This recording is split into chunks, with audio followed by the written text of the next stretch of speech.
వందే గురుపదద్వంద్వం అవాంగ్మానసగోచరం రక్తశుక్లప్రభామిశ్రం అతర్క్యం చైపురం మహా బ్రహ్మాస్తగుండికాస్తాం శుద్ధజ్యోతిస్వరూపిణీం సర్వతత్వమయీం వందే గాయత్రీం వేదమాతరం. నమస్తే భువనేశాని నమస్తే ప్రణవాత్మికే సర్వవేదాంత సంసిద్ధే హ్రీంకారమూర్తయే అగ్రబిందు పరికల్పితాననాం మధ్య బిందు యుగలస్తనద్వయీం పార్శ్వబిందు రచనా గుణస్పదాం నవమితే పరశివే పరాం కళాం కామేశ్వరీం పరాం ఈడి కాదిహాది స్వరూపిణీం మాతృకావర్ణలిప్తాంగీం మహాశ్రీచక్ర మధ్యగాం మహాత్రిపుర సుందరీం ఓం ఓం ఓం హ్రీం హ్రీం హ్రీం.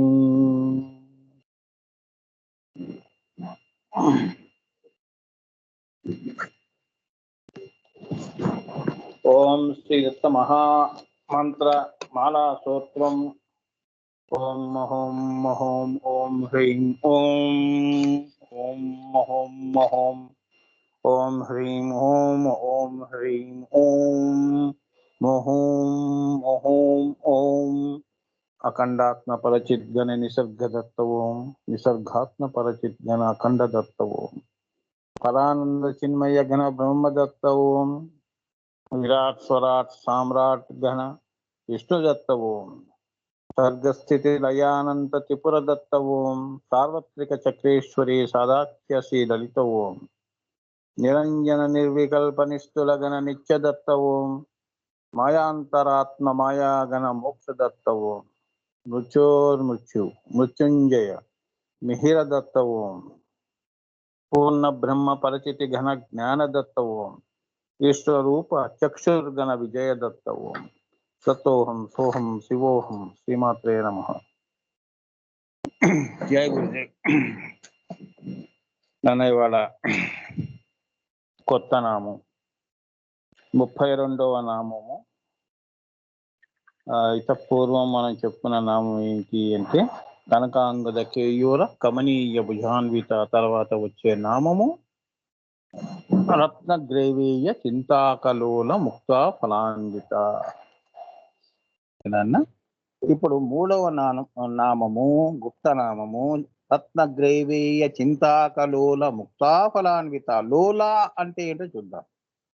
చింతాక లోల ఉంది కదా, చింతాక చెప్పాను కదా. ఇప్పుడు లోలా లోలాకులు అంటారుగా, చెవులకు ఉండేవమ్మా లోలాకులు. ఏంటి దాని లక్షణం? అటు ఇటు ఊగుతూ ఉంటాయి లోల. అవునా? ఆడపిల్లలు వేసుకొని అందమైన ఇవన్నీ వేసుకుంటే వాళ్ళు మాట్లాడుతున్నప్పుడు ఎంత అందంగా అటు ఇటు ఊగుతుంటాయి. అవునా? ఆభరణం నీళ్ళు అందాన్ని బయటికి తీస్తాయి. లోలా అంటే అదనమాట. లోలాకులు అంటే ఏంటంటే అటు ఇటు తిరిగేవి, అంటే ఉయ్యాల జంపాల అన్నట్టు అమ్మా. అదనమాట. మరీ పెద్ద పెద్దవి. కొందరికి ఎవరి ఇది వాళ్ళకి నచ్చుతుంది ఏమో. మనకి ఏది నచ్చుతుందో ఆ మోడల్ వేసుకున్నామంటే చిన్నగా వేసుకుంటే అటు ఇటు కదులుతూ ఉంటుంది. లోలాకులు అంటారు. ఇప్పుడు దాని గురించి మనం సామాన్య అర్థం మనం చెప్పుకున్నాంగా, మాట్లాడుకున్నాం కదా. ఇప్పుడు అసలు శ్రీ విద్యాంతర్గతంగా లోలా అంటే ఏంటి స్వామి చెప్పండి, అది తెలుసుకుందాం. లోలము అంటే వేలాడునట్టిది. లోలములు అంటే ఏంటి? వేలాడునట్టిది అంటే ఉయ్యాల్లో ఊగటం. ఇప్పుడు చెవులకి మనం లోలాకులు పెట్టుకుంటాం కదా, బుట్టతో ఉండేవి. అర్థమైంది కదా. చిన్నప్పుడు వేస్తారే ఆడపిల్లకి, పాపం చెవులు గుర్తి అటు ఇటు ఊగుతుంటే రంగా ఓని వేసుకుని అటు ఇటు దిగుతుంది పిల్ల, బాలా త్రిపురం. అది ఎంత అందంగా ఉంటుంది. సో వేలాడునట్టిది అనేది ముందు అర్థం చేసుకోండి. లోలా అంటే ఏంటంటే వేలాడునట్టిది అని అర్థం. ఇక తర్వాత దాని ఏంటి వేలాడేది? అమ్మవారి మంత్రశాస్త్రంలో అమ్మవారికి సృష్టి, మరి ఆవిడికి లోల చింతాకలోల అంటే ఏమిటి? లోల అంటే ఏమిటి? ఏది వేలాడుతున్నాయి అంటే చూడండి, ఇక్కడ సృష్టిలోని భూతాకాశమునందు కనిపిస్తున్న గ్రహ నక్షత్ర తారా కోటులన్నీ కూడా అవ్యక్తమైన నిరాధారమును పట్టుకొని, సర్వాధారమును పట్టుకొని, ఆ జగన్మాత పాదములను పట్టుకొని వేలాడుతున్న తమ యొక్క మార్గము తప్పకుండా పరిభ్రమిస్తూ ఉన్నాయి. అట్టి పరిస్థితిని చేసే తల్లి ఎవరు? ఆమె లోల. అదే ఆమె లీల. బాగా చెప్పారు చూడండమ్మా. తారాకోటి, చంద్రుడు ఇవన్నీ కూడా నిరాధారంగా వేలాడుతున్నాయి. ఇదే అమ్మవారికి లోల. అమ్మా, ఆమె లీలది. ఇప్పుడు సూర్యుడు దేన్ని పట్టుకొని ఉన్నాడు? ఇప్పుడు నువ్వంటే నీకు భూమి ఉంది. సూర్యుడు ఎట్లా? నక్షత్రాలన్నీ ఎలా ఉన్నాయి? ఆ ఆకాశంలో నిరాధారంగా ఆధారాన్ని పట్టుకొని, ఏమిటి? నిరాధారమును పట్టుకొని సర్వాధారమును పట్టుకొని, అంటే సర్వాధారము. ఏది సర్వాధారము? అమ్మవారు. పట్టుకొని ఆ జగన్మాత పాదములను పట్టుకొని ఆ తల్లి పాదాలు పట్టుకున్నాం. మనం కూడా అంతే. మనం కూడా తారలమే. మన జీవితానికి ఏముందమ్మా? మనకి ఏ ఆధారం ఉంది? భూమి ఉన్నా కూడా శరీరానికి ఆధారం గాని అనాథలకి ఎవరు ఆధారం? చెప్పండి. విధి వంచితులైన వాళ్ళకి పాపం ఏమ్మా, మరి వాళ్ళకి ఎవరు ఆధారం? అమ్మ పాదుకులే ఆధారం. లోల నిరాధారం అండి మా జీవితం అంటాం. నిరాధారం చేసి పోయాడండి అని చాలా మంది అంటుంటారు కదా. ఆధారం ఏది పట్టుకున్నావు? అమ్మవారినే పట్టుకున్నావు, భూమినే పట్టుకున్నావు. మరి నువ్వు నుంచున్నావు కదమ్మా, ఆధారం ఉంది కదా అంటే, శరీరానికి ఉందండి. అంటే అమ్మవారు యొక్క శూన్యంలో ఆధారాన్ని పట్టుకొని నిరాధార పాదుకల్ని పట్టుకుంటున్నాయి. వారి యొక్క మార్గాన్ని గతి తప్పకుండా అవి పరిభ్రమిస్తున్నాయి. అమ్మవారి పాదాలు పట్టుకొని అవి లోలా. అంతే కదా, కాలం కూడా అంతే కదా. ఉదయము, మధ్యాహ్నము, సాయంత్రము లోల. ఆ ఎప్పుడూ ఎప్పుడూ ఉదయమే ఉంటుందా? కాలం కూడా తిరుగుతోంది. లోల అంటే ఏంటంటే వేలాడుతున్నాయి కాలము. కాలం కూడా వేలాడుతోంది నాయన. జీవితం కూడా వేలాడుతోంది. శ్వాస వేలాడుతోంది. ఎప్పుడు పోతామో, ఎప్పుడు ఉంటామో మనకే తెలీదు. శ్వాస వచ్చి ఒక ఉయ్యాల, జంపాల ఊగి మళ్ళీ వెళ్ళిపోయి, మళ్ళీ వచ్చి మళ్ళీ ఊగుతోంది. ఇది ఎంతకాలం ఈ ఆట కొనసాగుతుంది? లోల. లోల అంటే ఏంటి? అమ్మవారి ఆధారం ఎంతవరకైతే ఉంటుందో, నిరాధారం అనే జీవితంలో మనకే కాదు తారలకు కూడా కర్మ ఉంది కాబట్టి అవి అక్కడ అలా ఉన్నాయి నిరాధారం. మనం కూడా ఇక్కడ కూడా నిరాధారమే. ఇదే గ్రహమే కదమ్మా.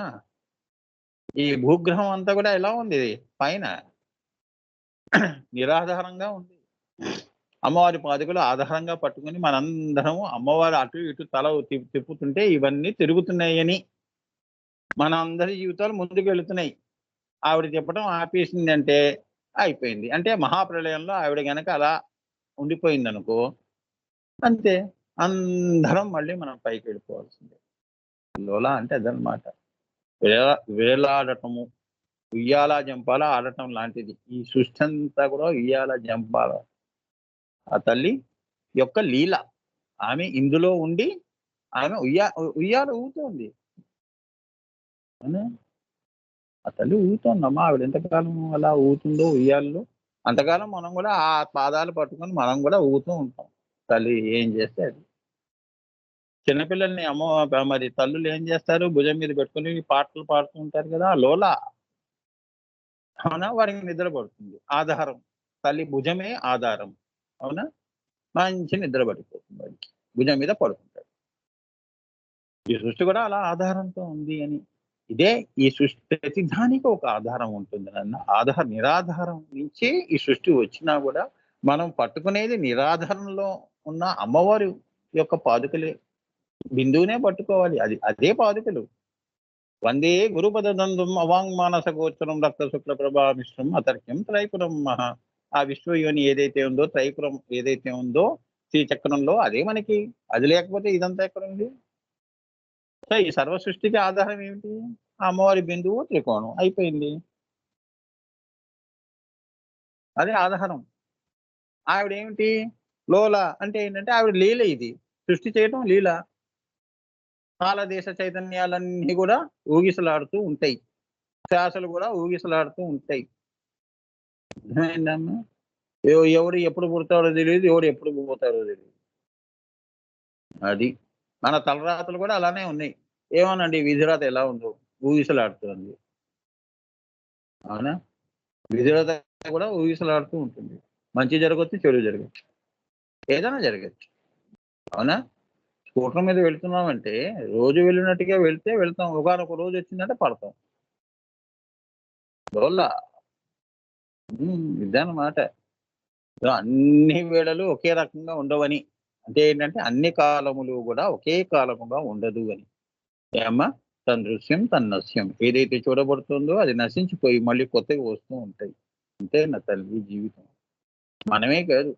చూడండి కొన్ని కొన్ని ఇప్పుడు వీధులు గూడా రోడ్ ఎక్స్‌పాన్షన్ అని జెప్పేసేసి పాతవన్నీ ఎంతో మనం మన పసితనం అంతా అక్కడ మనం గడుపుతాం. ఆ బిల్డింగ్‌లన్నీ పడగొట్టేసి అక్కడ ఏంటేంటో పెద్ద పెద్ద స్ట్రక్చర్స్ అన్నీ వచ్చేస్తూ ఉంటాయి. అప్పటి యొక్క స్మృతంతా అక్కడికి వెళ్ళినప్పుడు మనకి అసలు గుర్తుకే రాదు. అంతా మారిపోయి ఉంటుంది. అంతా తన దృశ్యం తన్నస్యం. ఏదో ఉండదు నాన్న. ఇంత శ్రీ విద్య ఇందులో దాగి ఉంది. లోలా అంటే అది. అలానే తారలు గూడా. ఆ! తారలకు గూడా ఒక ఇది ఉంటుంది. కర్మానుసారంగా కొన్ని ఇన్ని వేల సంవత్సరాలని ఉంటుంది. తర్వాత రాలిపోతాయి. తారలు రాలిపోయి కొత్త తారలు వస్తూ ఉంటాయి. బ్లాక్ హోల్స్‌లోకి వెళ్ళిపోతూ ఉంటాయి. ఇవన్నీ గూడా మీరు గూగుల్ సెర్చ్‌లో చేస్తే ఇవన్నీ మీకు తెలుస్తాయి. ఎన్నో తారలు పడిపోతూ ఉంటాయి. కొత్త తారలు వస్తూ ఉంటాయి. ఇదే లోలా. ఏమ్మా? అంత బాగా చెప్పాడు. హ్మ్. తమ యొక్క మార్గము తప్పకుండా పరిభ్రమిస్తూ ఉన్నాయి. అట్టి పరిస్థితిని చేసే తల్లి ఎవరు? ఈ ఈ ఈ ఈ స్థితిని కల్పించిన తల్లి ఎవరు? ఆమె లోలా. అందుకే ఆమె చింతాకలోల. అర్థమైందా అమ్మా? అదే ఆమె లీల. లీలా విన్యాసం అండి. లేకపోతే ఏంటి? అమ్మా ఇక్కడికి నామం లోల అనే నామము పరిసమాప్తమైంది. చూసారా ఎంత ఇప్పుడు మీ ఆలోచనలు, ఊహలు, మీ జీవితాలు, మీ విధి ఏమా మీ విధి విలాసం అంటాం గదా! దీని మీద ఎంత చక్కటి అవగాహన వస్తుంది. ఇదే అమ్మవారిచ్చే ధైర్యం. అదే ఆధార. చూడరా నిన్నటిదాకా నువ్వు ఎలా ఆలోచన చేసావు. ఇప్పుడు నీకు ఎటువంటి ఆలోచన ఇచ్చానో చూడు. ఇప్పుడు ఆధార నా పాదుకలే నీకు ఆధారం. గురు పాదుకలు అంటారు. ఆ పాదుకలు పట్టుకున్నావంటే ఏమ్మా అంత స్థితికి ఎదుగుతావని. హ్మ్. మనసు కూడా ఎదగాలి గదా! ఆలోచనలు ఎదగాలి. వయస్సుతో పాటు మనసు, ఆలోచనలు, ఊహలు అన్నీ పెరగాలి నాన్న. యూ షుడ్ బి ది ఆకాశవై బ్రహ్మ. ఆకాశం అంత ఎత్తు ఎదగాలి అంటే ఏంటంటే, మనం శారీరకంగా ఎదగమని గాదు తాటి చెట్ల. అమ్మా! ఎదగటం అంటే ఆత్మచింతన. చెప్పారుగా చింతాక చింత కావాలి మనం. బ్రహ్మ చింతన చేయాలి. ఆకాశవై బ్రహ్మ నువ్వే బ్రహ్మమవుతావు. అహం బ్రహ్మాస్మి అని మూడో కణ దగ్గర చెప్తావు. అదనమాట. అర్థమైందమ్మా? చిన్న చిన్నవి పెద్దవవుతాయి నాన్న. బీజము నుంచి వృక్షం రాలేదు. వటవృక్షం ఎలా వచ్చింది? అంత పెద్ద చెట్టు, చిన్న బీజం. బుజ్జి బుజ్జి ఆలోచనలు చేసుకుంటూ, పెద్ద ఆలోచన చేసినప్పుడు, చింతాపరులు అవుతారు మీరు అని. అవునా? అంతవరకు మనం లీల. మన విధి కూడా అలా ఊగిసలాడుతూ ఉంటుంది. అయితే మంచి అవుతుంది లేదా చెడవుతుంది. ఏమ్మా? ఇది లోలా వరకు ఉన్న అర్ధ తాత్పర్యాలు. నేను చెప్పినవి ఆనందఘన చెప్పినవి.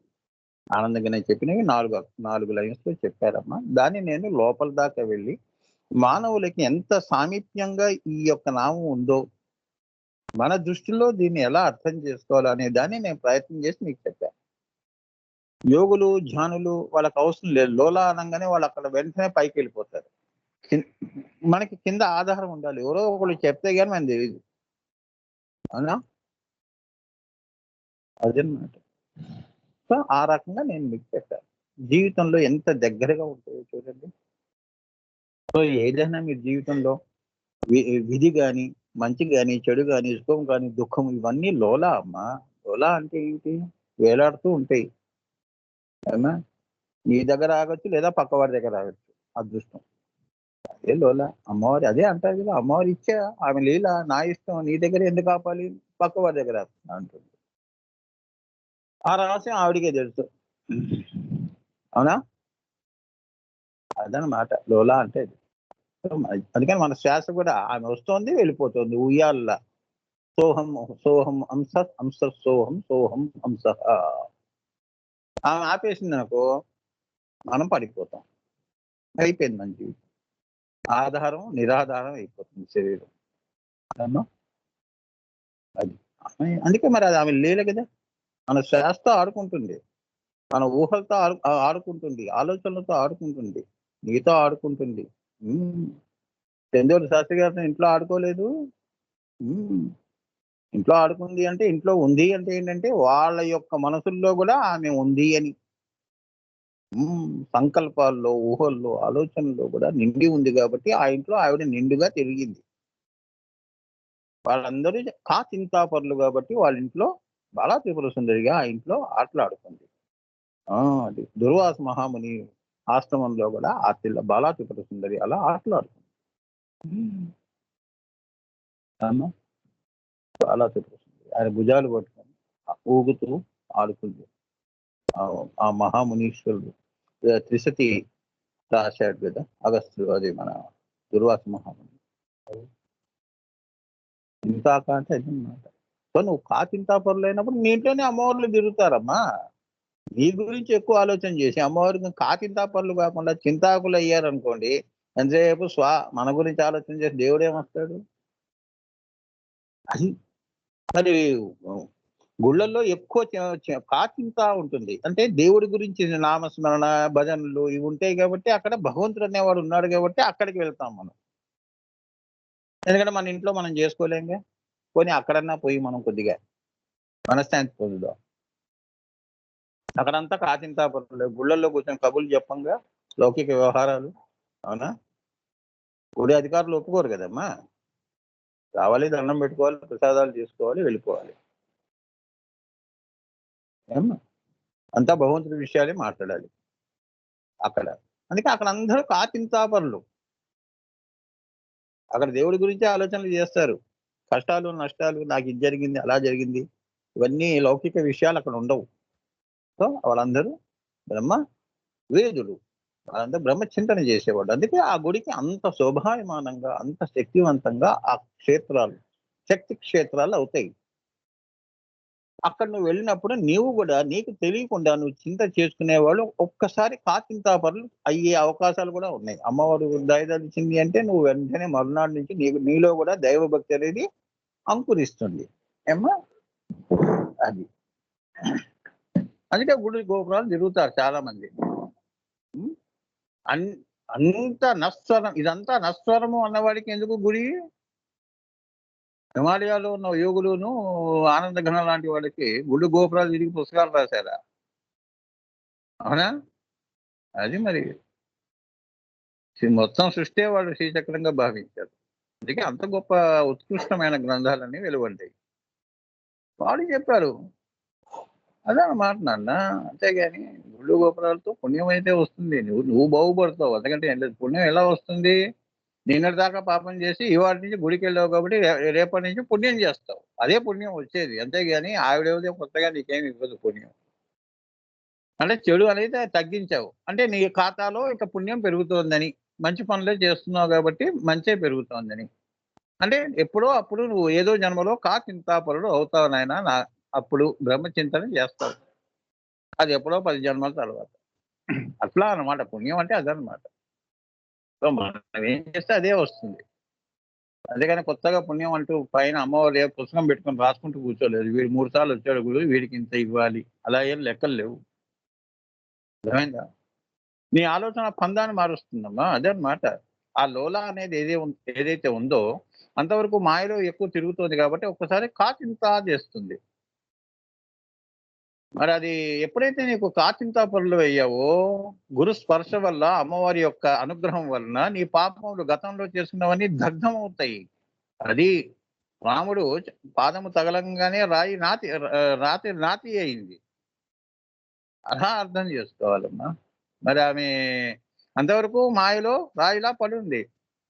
మనము రాళ్ళమే కదమ్మా. విషయం తెలియనప్పుడు, భగవంతుడి విలువ తెలియనప్పుడు మనం పాషాణము. అందులో చాలా మంది హృదయాలు కూడా పాషాణంగా ఉంటాయి. అక్కడ ఎక్కడ ప్రేమ, అభిమానం ఇవన్నీ ఏం పుట్టవు. వాళ్ళకి ఆ విలువలు తెలియవు. ఇలా గత జన్మలో వాళ్ళు చేసుకున్నవన్నీ ఇప్పుడు తెచ్చుకున్నారు. అలా ఏమా ఇక్కడికి లోల అనే దాన్ని ఆపుతాం. ముక్తాఫల అంటే ఏంటో చూద్దాం. లోల అయిపోయిందిగా. ఇది 4వది ముక్తాఫల. రత్నగ్రేవయ్య చింతాకలోన ముక్తాఫల అంటే ఏంటో చూద్దాం. ముక్తాఫల అంటే మామూలుగా సామాన్య అర్థం ఏంటంటే ముత్యములు అని. అమ్మా ముత్యాలహారం వేసుకుంటారుగా అమ్మా, అమ్మవారికి ఆడవాళ్ళు ఎక్కువ వేసుకుంటారుగా ముత్యాలహారాలు వేసుకున్నప్పుడు అందంగా ఉంటారు కదమ్మా. ఎప్పుడో ఫ్యాన్సీగా వేసుకుంటారు, రోజు వేసుకోరు. ఫ్యాన్సీ అంటే ఎప్పుడో ఒకసారి సందర్భాన్ని బట్టి. సో మామూలుగా ముత్యములు అని అర్థం. కానీ అమ్మవారి యొక్క శ్రీ విద్య తంత్రంలో ఎలా అర్థం చేసుకోవాలి అంటే అమ్మవారి పాదములను నమ్మి, అమ్మవారి పాదాలని నమ్మి పూజ చేసిన వారికి ముక్తి అనేది ఫలముగా అమ్మవారు ఇస్తుందమ్మా. ఈ ఫలం ముక్తాఫల అంటే నా పాదాలు పట్టుకొని జీవించావు చివరిదాకా, నీకు ఫలముగా నేను ముక్తిని ఇస్తున్నాను. ఆ ముక్తి అనేది ఫలము, అదే ముత్యము, అదే ముక్తాఫల. ఆమె ఇస్తుంది కాబట్టి ఆమె ముక్తాఫల అంటే ముక్తి అనే ఫలమును తన వద్ద పెట్టుకున్నది అని అర్థం. నీకు ముక్తి ఇచ్చేది నేనే, ఆ ఫలం ఇచ్చేది నేనే, ఇంకేది కాదు. సో నా పాదాలు పట్టుకొని నమ్మి ఉన్నావు కాబట్టి నీకు నేను ముక్తి అనేది జీవన ముక్తి. దత్తాత్రేయులు వారు చెప్పిందమ్మా, అవధూత గీత జీవన్ముక్తి గీత అమ్మా. అన్ని గీతల్లో కూడా భగవద్గీత కూడా, భగవద్గీత కూడా అమ్మవారు చెప్పి మరి శ్రీకృష్ణుడు వారు చెప్పారు కదా, ఆయన పదాలు పట్టుకుంటే పత్రము పుష్పము తోయగము కృష్ణం వందే జగద్గురు, ఆయన పాదాలు పట్టుకున్నావు అనుకో నీకేం ఇస్తాడు? ఫలముగా ముక్తిని ఇస్తాడు. అది తన దగ్గర పెట్టుకుని ఉన్నాడు, నువ్వు నమ్మిన వాళ్ళకి ఇస్తాడు. అందుకే నమ్ముకున్న వాళ్ళకి నమ్ముకున్నంత. ఈ దేవుడు కాదు, ఆ దేవుడు కాదు, వీడు కాదు, వాడు కాదు అనుకునేవాడు మాయలో తిరుగుతూనే ఉంటాడు, జన్మంతా పరిభ్రమణ చేస్తూనే ఉంటాడు, ఎక్కడ స్థిరంగా ఉండడు. అన్ని ఆశ్రమాలు అన్ని గురువుల దగ్గరికి తిరుగుతూ ఉంటాడు, కానీ ఎవ్వరు కూడా వాడికి రావాల్సిన ఫలం అనేది రాదు అమ్మా. అందుకే నమ్మకం ఇక్కడ ఏం చెప్తున్నారు? నమ్మకము, పెట్టుబడి. గురువుల దగ్గర అమ్మవారి దగ్గర ఏంటంటే నమ్మకం. ఈ అమ్మవారు దశ మహావిద్యల్లో ఈ అమ్మవారు మనకి ఫలం ఇస్తుంది అని 10 మంది దేవతలు 10 గుళ్ళు పెట్టుకొని చేయటం కాదు, 10 ఫలాలు ఇవ్వరు. కానీ వాళ్ళు 10 మందిగా నీకు కనిపిస్తున్నా వారందరూ ఒకటే, అదే అమ్మవారు. ఆమె ముక్తాఫల. ఈ నువ్వు నమ్ముకున్న ఈ దేవతలకు కూడా ముక్తిని ఇచ్చేది ఆమె ముక్తాఫలాన్ని. మన మానవులకే కాదు, కింద లకింపురుషులు దేవతలు మొత్తం 14 లోకాల్లో అందరికీ కూడా ముక్తిని ఇచ్చే తల్లి, ఆ ఫలము తన దగ్గర పెట్టుకున్న తల్లి ఎవరైతే ఉన్నారో, శ్రీమాత అనే నామముతో విరాజిల్లుతోందో శివశక్తి స్వరూపం బిందువు ఏనమ్మా, కామేశ్వర రూప పరమాత్మ ఎవరైతే ఉన్నారో బిందువుల్లో వాళ్ళు ఇస్తారు ముక్త, ఆ ఫలం ఇస్తారు. నీ ఫలమే కాదు, నీ ముక్తే కాదు, నీకంటే పైలోకాల్లో ఉన్న వాళ్ళకు కూడా ముక్తి అనేది వాళ్ళే ఇవ్వాలి ఏమ్మా. వాళ్ళకి ముక్తి రావాలి అని కింద నువ్వు శ్రాద్ధ కర్మలు చేస్తున్నావు, అర్థమైందా? వాడు చేసుకున్నాడో చేసుకోలేదో కొద్దిగా వాడికి శ్రాద్ధం పెడదావునా. శ్రాద్ధము అంటే శ్రద్ధగా పెట్టేది, శ్రాద్ధము అంటారు. శ్రద్ధగా పెడతాం, ఫోన్లే పాపం వాడు మే ఈశ్వర్ రెస్ట్ ఇన్ పీస్. ఆ ముక్త అనేది ఏదైతే పాపం జీవితం అంతా కష్టపడి చివరికి వాడు పోయాడు, సో వాడికి ఆ ఫలము అమ్మవారి దాని దగ్గర పెట్టుకుని అది ఇవ్వుగాక, వాడికి రాగాక, వాడికి అమ్మవారి దయతో ఇవ్వాలి అని కింద మనం ఏంటంటే ప్రార్థిస్తాం అమ్మా. అర్థమైందా? ముక్తా ఫల అంటే అది అమ్మవారి దవన్ వితౌట్ టూ, ఆమె ఒక్కటే, ఇంకెవరు కాదు. ఆ అమ్మవారి కోసం నువ్వు ఏ దేవతను అయితే నువ్వు పూజ చేస్తున్నావు ఏ రూపంలో, ఆ రూపంలో కూడా తానే ఉన్నది, అర్థమైందా? అన్ని రూపాల్లో నేనే ఉన్నాను, ఆ ముక్తి కూడా నేనే ఇవ్వాలి. ఆ రూపానికి అంశ దేవతకేను నీకు కూడా, మీ ఇద్దరు కూడా నాలో మీరు కలిస్తే అదే ముక్తి మీకు, అదే సాయుధ్యము అంటారు. చివరికి అందరు దేవతలు కూడా అమ్మవారిలోనే కలిసిపోవాల్సిందే సాయుధ్యం. అందరం కూడా వేలాడుతున్న వాళ్ళమే లోలా. మనకంటే ఉత్తమ లోకాల్లో ఉన్న వాళ్ళు వాళ్ళ జీవితం వాళ్ళవి కూడా కాంతి దేహాలతో ఉన్నారు కాబట్టి దేవతలు వాళ్ళు కూడా ఊతూనే ఉన్నారు, అమ్మవారి పనులే చేస్తున్నారు అమ్మా. ఒక కాచింత చేస్తున్నారు, మనం స్థూలంలో ఉన్నాం కాబట్టి మాయా చింతన చేస్తాం. అందుకే వాళ్ళు ఏంటంటే వాళ్ళకి ఆ శక్తులు అమ్మవారు అక్కడి నుంచి పలుకుతుంది. అంతేగాని అక్కడున్న దేవత వేరు, పైనున్న దేవత వేరు, పుచ్చుకునేవాడిని నేను వేరు. ఇలా ఇన్ని ఉండవమ్మా. ఇన్ని వరుసలుండవు. సో, సర్వ సృష్టికి గూడా ఇచ్చే ఫలము తన దగ్గర పెట్టుకొనున్న తల్లి ఎవరు అంటే శ్రీ లలితాపరా భట్టారిక. శ్రీమాత్రే నమః. అది. అలానే సద్గురువు తన అనుగ్రహం తన దగ్గర పెట్టుకుంటాడు. అన్ నిన్ను నువ్వెన్ని ఆశ్రమాలు తిరిగినా, ఎంతమంది గురువుల దగ్గరికి తిరిగినా, బోధ గురువులు, మంత్ర గురువులు, దీక్ష గురువులు, యోగ గురువులు, యోగాచారులు ఎక్కడ తిరిగినా కూడా నీకు చివరిగా నీకు ముక్తినిచ్చేవాడు ఎవరు అంటే సద్గురువు. అది వారి చేతిలోనే ఉంటుంది. ఆ మిగతా ఉంది అందరూ దగ్గర నువ్వు శ్రీ విద్య నేర్చుకున్నావు, మంత్ర దీక్ష తీసుకున్నావు. ఇట్లా గురువులు వేరువేరుగా అన్ని తీసుకొని ఇది మరి దానికి కావలసిన ఫలం ఎక్కడుంది? నీ సద్గురువు చేతిలో ఉంది. మరి వీళ్ళంతా ఎవరు? సో, ఈ సద్గురువు వాళ్ళని నియమించాడు.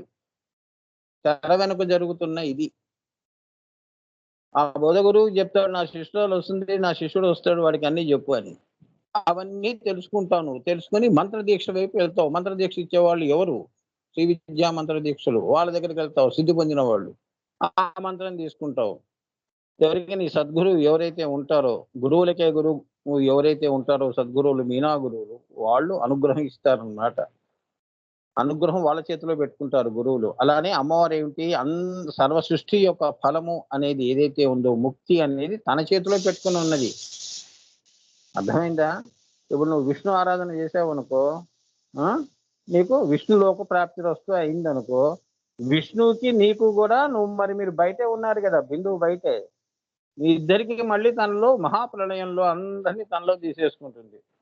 అసలైన ముక్తి అది. ఇక్కడ నువ్వు అంశదేవతగా ఇక్కడ పెట్టుకున్న దేవతలు నీకు వారి లోకంలో సాయుధ్యం ఇస్తారు. సాయుధ్యం అంటే ఉండమని చెప్తారు. నీ పుణ్యం ఉన్నంత వరకు ఉంటావు అక్కడ విష్ణు లోకంలో, శివలోకాల్లో.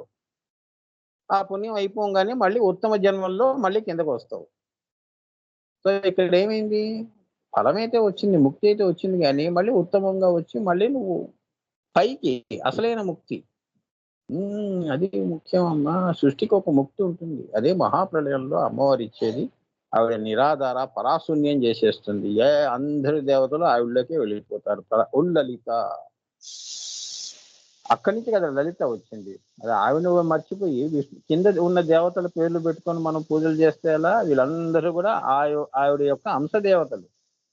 ఈ అంశలుగా మీరేంటంటే ఆ యొక్క అమ్మవారి దగ్గర చివరికి పొందే ముక్తి ఏమ్మా, విష్ణు లోకం నుంచి మళ్ళీ పై లోకాలు. అలా పైకి నువ్వు ప్రమోట్ అవుతూ ఉంటావు అన్నమాట. చివరికి నువ్వు బిందువులో కలుస్తావు. అదే సవికల్ప సమాధి, నిర్వికల్ప సమాధి. ఏమ్మా, ముక్తాఫల అంటే ఇప్పుడు అది అయిపోయింది నాన్న నామము. సో, కామ్య దేవతలు ఉన్నారు కదమ్మా. ముక్తాఫలాలు కామ్య దేవతలు. ఏదో మనసులో పెట్టుకుని నువ్వు పూజ చేసావు, దీక్ష ఎందుకు తీసుకున్నావు? ఏదో కోరిక పెట్టుకున్నావు. అది ముక్తిని ఎలా ఇస్తుంది? కోరిక తీరుస్తుంది కానీ ముక్తిని ఎలా ఇస్తుంది? ఎందుకంటే నువ్వే ముక్తురాలివి కావు. ఇంకా మనసు పెట్టుకొని నువ్వు పూజ చేస్తున్నావు. ముక్తి ఎప్పుడు వస్తుంది? అమనస్క యోగం చేసినప్పుడు వస్తుంది. మనసే లేకుండా శ్రీకృష్ణుడి స్థితి. నిర్వికల్ప. కల్పములు పెట్టకూడదు, వికల్పాలు అవుతాయి. నాకు కల్పము వద్దు, శివదృష్టి సమదృష్టి. నాకు కోరికే లేదు, కోరికకి అతీతము. వెళ్ళిన వాళ్ళకి ముక్తి ఆ ఫలము తన చేతిలో పెట్టుకుని ఉన్నది అని అర్థం. ఓకే, ఇప్పుడు 5వ నామం నాన్న. ముక్తాఫల అయిపోయిందిగా. 5వ నామం ఏంటి? కాలముక్త.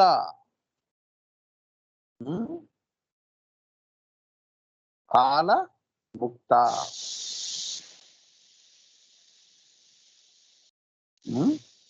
కాలముక్త అంటే ఏంటి? అమ్మవారు ముక్తాఫల అయిపోయింది. ఇప్పుడు కాలముక్త అంటే ఏంటో చూడండి. ఆ అక్షరాలు ఆ రత్నగ్రైవ చింతాకలోల ముక్తాఫలాన్వితాలు కాలముక్త అనేది తీస్తే బయటికి సమస్త సృష్టి కాలచక్రము చేత ఏర్పడింది. ఈ సమస్త సృష్టి కూడా కాల దేశ చైతన్యాలతో ఏర్పడింది కాబట్టి, కానీ ఆ కాలము కాలస్వరూపిణి అయిన అమ్మవారిని బంధించలేదు. అమ్మా, అమ్మవారు కాలానికి లొంగదు. అందరం లొంగుతాం కానీ సృష్టి అంతా లొంగుతుంది కానీ అమ్మవారు కాలదేశ చైతన్యాలు ఆమె నుంచి ఉద్భవించాయి కాబట్టి ఆమె అతీతురాలు అన్నిటికీ. సో కాలస్వరూపిణి అయిన అమ్మవారిని బంధించలేదు. దానికంటే ఆమె పైన ఉన్నది. బిందువు. తన నుంచి అన్ని ఆమె ధర్మము, ఆమెయే ధర్మి. ఇప్పుడు నువ్వు ఇక్కడ కూర్చొని ఎక్కడో పనులు చేస్తున్నావు కదమ్మా! అమెరికాలో ఆన్‌లైన్ వర్క్ అవన్నీ ఎవరు చేస్తున్నారు? అక్కడ చూపిస్తున్నావు నీ వర్క్ అంతా కంపెనీ వాళ్ళకి. ఏమ్మా! సో అలానే ఏంటంటే అమ్మవారు తన నుంచి ధర్మం వచ్చినది, తన నుంచి కాలము వచ్చినది, దేశము వచ్చినది, చైతన్యం వచ్చినది, సర్వ సృష్టి వచ్చినది. ఓం భూ, ఓం భూ, ఓం సు అన్ని బిందువు నుంచి వస్తున్నప్పుడు ఆమె అన్నిటికీ అతీతురాలు అని చెప్తున్నారు. కాలముక్త అంటే ఏమిటి? అన్నిటిని సృష్టించిన తల్లి అని అర్థం చేసుకోండి. అంతేగాని దేవుడిని కాలంతో బంధించకూడదు. మనం ఈ జీవనం ఏంటంటే కాలంలో బంధిస్తాం దేవుడిని. ఇప్పుడే కనిపించు, రేపు కనిపించు, ఎల్లుండి కనిపించు అని. ఆ అమ్మవారిని కాలంలో ఎలా బంధిస్తావు? అది. అందుకే ఆవిడ అనుగ్రహం ఉండాలి. నేను ఇంత చేశాను, అంత చేశాను అని చెప్తే ఎలా? ఇప్పుడే కనిపించమ్మా, ఇప్పుడే ఇవ్వు అంటే నీకు ఇంత ఫేవర్ చేశాను. మనం ఎవరు అమ్మవారికి ఫేవర్ చేసేది? ఫేవర్స్ అన్నీ అమ్మవారి దగ్గర నుంచి వస్తాయి. Who the hell we are to do favours to the mother. ఆ తల్లి దయ ఉంది కాబట్టి భూమి మీద పుట్టాం. తల్లి దయ ఉంది కాబట్టి అన్నం దొరుకుతుంది. అవునా? అన్నీ ఆవిడిచ్చినవే కదమ్మా! మనవంటూ ఏమున్నాయి? మళ్ళీ పైగా మనం అజ్ఞానంలో అమ్మవారికి మేము ఫేవర్ చేసాం. ఇన్ని సంవత్సరాలు తపస్సు చేసాం. ఇన్ని సంవత్సరాలు మేము నమ్ముకున్నాం, మంత్రం చెప్పుకున్నాం. ఏం చేసింది అని ప్రశ్న వేస్తాం. ఎవరు ఏం చేశారనేది ఆత్మను అడుగు చెప్తుంది. నీ మనస్సాక్షిని అడిగితే చెప్తుంది. ఇంతకాలం నువ్వు ఈ మాట అన్నావు అంటే ఇంతకాలం ఈ మాట అమ్మవారు నాకేం చేసింది అనే మాట వరకు నువ్వు బతికి ఉన్నావంటే అదే పెద్ద ఫేవర్. లేదా నిన్ననే నీ జీవితం అయిపోయింది. కాలంలో తీసుకెళ్ళిపోతుంది అమ్మవారు. కాలాంతకుడు అంటుంది. నేను చనిపోయి ఉంటే ఈ మాట అనేదానివా? చెప్పమ్మా. సో, ఆ తల్లి ఏంటంటే ఎప్పుడూ కాలంలో బంధించుకున్నాయినా ఆమె అన్నిటికీ అతీతము. కాలముక్త అంటారనమాట. ఏమ్మా? ఆమె లలితా స్వరూపము కాబట్టి ఆమె కాలముక్త. అంటే కాలము, దేశము, చైతన్యము అన్న 3 ఆమెను బాధించవు. ఆ మూడింటికి అతీతమైనది ఆమె. కాలదేశ చైతన్యాలు ఎప్పుడు కూడా అమ్మవారిని ఎప్పుడు కూడా బాధించవు. అంటే ఆమె అన్నిటికీ అతీతంగా కూర్చుని ఉన్నది. ఏమ్మా? అది. ఆమె తలుచుకుంటే నీ కాలంలో వస్తుంది. ఈ కలియుగంలో నిన్న నాకు దర్శనమైందండి, అమ్మవారి దర్శనం అయిందంటే ఎన్ని యుగాలు అయిపోయి చివరికి ఇప్పుడు నీలో కనిపించింది అంటే ఆవిడ అనుగ్రహం ఉంటే వచ్చింది. నువ్వు పిలిస్తే వచ్చిందా? చెప్పండి. కల్లో ఇవాళ కనిపించమ్మా అని చెప్పి పడుకో. ఆవిడ వస్తుందా? రాదుగా. నువ్వు బంధించలేవు. ఆవిడ అనుగ్రహం ఉంటే ఆవిడ నీకు దర్శనం ఇస్తుంది. అనుభూతి ఇస్తుంది. అనుభూతిలో నీకు తెలియపరుస్తుంది నేనున్నాను నీ దగ్గర అని. అది. అదే ఆమె అనుగ్రహం. అదనమాట. మన పెట్టుబడి ఏం లేదు. మనం ఏ ఇన్వెస్ట్‌మెంట్స్ చెయ్యమమ్మా. అమ్మవారికి దండం పెట్టాలి అన్నా ఆ సంకల్పం ఆవిడే కల్పిస్తుంది. ఆ కాలదేశ చైతన్యాలు కలిసి రావాలి. అవునా? అంతే కదమ్మా! మంచి చదువు, డాక్టర్ కావాలి అంటే కాలదేశ చైతన్యాలు, ఇంటి వాళ్ళు అందరూ ఫేవరబుల్‌గా ఉంటే వాడు డాక్టర్ అవుతాడు. అన్నీ తిరగబడితే ఏమవుతాడు? క్యాబ్ డ్రైవర్ అవుతాడు. లేదా సినిమా యాక్టర్ అవుతాడు. అంతేగా? ఇవాళ అవే చెప్పుకుంటారు. అదే మన అమ్మవారి కాలముక్త అంటే అదే అన్నమాట. వాడికి ఏ ఫేవర్స్ లేవు. అందుకే వాళ్ళేంటంటే ఆ కోపం అంతా ఆ డబ్బులో చూపిస్తారు. అందుకని అన్నన్ని కోట్లు తీసుకుంటారు. నువ్వు డాక్టర్ అవుదాం అనుకున్నావు, యాక్టర్ అయ్యావని. అవునా? సినీ ఫీల్డ్ అంతా అంతే కదమ్మా! రాజకీయాలు కూడా అంతే. ఈ కాలముక్త అంటే కాలదేశ చైతన్యాలు కలిసి రాని వాళ్ళందరూ రాజకీయాల్లోను, సినిమాల్లోను పోతారు. Easy money. ఈజీ మనీ అని కొన్ని ఫీల్డ్స్ ఉంటాయి. ఆ ఫీల్డ్స్‌లోకి వెళ్తారు. అక్కడ ఏంటంటే అన్నీ వదులుకుంటారు. సిగ్గు, శరం అన్నీ. మనకంటే మనకొక ఆత్మాభిమానం ఉంది. మనం పోము గదా! ఎవడో తిడుతున్నాడంటే మనం ఊరుకుంటామా? అదన్నమాట. అలా అందరిని నేను తిట్టట్లేదమ్మా. చెప్తున్నానసలు. మాక్సిమం 80% వాళ్ళందరూ అలానే ఉన్నారు. వాడికెందుకు? వాడు నటన చేస్తాడు. కానీ సహజ జీవితంలో వాడు దానికి విరుద్ధంగా బతుకుతాడు వాడు. అవునా? మనకి బోధ చేస్తాడు. విరుద్ధంగా వాడు బతుకుతాడు. మరి 2 రకాల జీవితాలు గడిపేవాళ్ళు ఏమంటాం మరి? అటువంటి వాళ్ళ గురించి మాట్లాడుతున్నాను. అంతేగాని మహానుభావులున్నారు సినీ ఫీల్డ్‌లో. కళకి అంకితమైన వాళ్ళు. అలానే రాజకీయ నాయకుల్లో కూడా మహాత్ములు ఉన్నారు. అది వేరే విషయం. కానీ ఇప్పుడున్న ట్రెండ్‌లో ఏంటంటేనన్న, ఇది మంచి సంకేతం కాదు. అది. అందుకే మనం కాలముక్త మనం మన టైం చాలా తక్కువ. మనం ఏదన్నా చేయాలి, మంచి చేయాలి అనేది తొందరగా చేసేసేయాలి. అంతేగాని స్వలాభం పెట్టుకోకూడదు. అమ్మా! దేశ సేవ గాని, సంఘ సేవ గాని, ఏ సేవలైనా మీరు చెప్పండి. ఏమ్మా! ఉద్యోగ సేవ గాని ఏదైనా కూడా వాడే మనకి బ్యాంకులో వాడు మన మీద చిరాకు పడేదేముంది? ఎందుకు చిరాకు పడతాడు? మన డబ్బేగా దాచుకుంటుంది. వాడు మన మీద కోపం ఎందుకు? అవునా? అలా అని చెప్పి మనకి అడుగులకి మడుగులొత్తామని కాదు. మర్యాదగా మాట్లాడొచ్చు కదా! అవునా? తిట్టడం ఎందుకు? ఎవరి మీద తిడుతున్నావు? మా డబ్బుతో నీకు జీతం వస్తుంది. అవునా? అంతే కదమ్మా ప్రజలు. సో, గవర్నమెంట్‌లో ఉన్న అధికారులందరూ కూడా ఇది తెలుసుకోవాలి. ముక్తాఫల అంటే ఏంటో తెలుసుకోవాలి. ఈ ధర్మం నువ్వు సరిగ్గా చెయ్యి. నీకు ఉద్యోగంలోనే సరైన ఇది లేదు, ఓపిక లేదు, శాంతం లేదు. ఇంట్లో ఏముంటుంది? నీ జీవితంలో ఏముంటుంది? ఎప్పుడు అటు ఇటు తిరుగుతూనే ఉంటావు. డబ్బు ఎలా సంపాదించాలి? ఎలా మనం లంచాలు పుచ్చుకోవాలి? అన్నీ తప్పులే చేస్తాం. ఏమ్మా! సో, ముక్తాఫల అంటే అదనమాట. సో, మనం అదే ధర్మో రక్షిత రక్షితి. నువ్వు ధర్మంగా ఉండు అన్నీ నిన్నెవ్వడు ఏమి చేయలేడు. రాముడు ధర్మో రక్షిత రక్షితి. ఆయన ధర్మపరుడాయన. ఏమ్మా! ఆయన పడిన కష్టాలన్నీ తాత్కాలికంలే. శాశ్వతాలు గావు. తర్వాత రాజుగా ఉన్నాడు. మళ్ళీ చివరికి పట్టాభిషిక్తుడు అయ్యాడుగా. అలానే అడవుల్లో కొట్టుకుపోయాడా? పోలేదే. అవతారం అలానే పరిసమాప్తం అయిపోయిందా? కాలేదు. పట్టాభిషిక్తమై మళ్ళీ పిల్లలకి ఆ రాజ్యం అప్పజెప్పి వెళ్ళిపోయాడు. అవతారం చాలించాడు. అది అందుకే రామాయణము అన్నారు. ధర్మాన్ని నమ్ముకున్న వాళ్ళు ఎందరో ఉన్నారు. మరి వాళ్ళ జీవితాలన్నీ కూడా మనం గమనించినప్పుడు హ్మ్. వాళ్ళని ఎంత రక్షించిందో అనేది మీకు అవగతం అవుతుంది. అంతే కదా! సత్యం చెప్పే సత్య హరిశ్చంద్రుడు చివరికి దేవతలే దిగొచ్చారు. అవునా? పొరపాటున కూడా తన స్వలాభం కోసం అసత్యం చెప్పలేదు సత్య హరిశ్చంద్రుడు. అట్లా అన్నమాట. కొన్ని ప్రిన్సిపల్స్ అంటారు. వాల్యూ బేస్డ్ లైఫ్ అంటారు. అవి పక్కన పెట్టి క్యారెక్టర్‌లెస్‌గా అంటే ఏంటంటే see if everything lost it's okay. Character lost everything lost. So, మనం ఏంటంటే ఆత్మాభిమానం లేదా సంథింగ్ ఏదైనా వాల్యూ బేస్డ్ లైఫ్ అవి ప్రిన్సిపల్స్ అంటారు. అవి పోయినయి అంటే ఏమున్నాయమ్మా? ఎవరి దృష్టిలోనూ మనకు విలువ ఉండదు. అవునా? అది చెప్తున్నాడు ఇక్కడ కాలముక్త అంటే అది.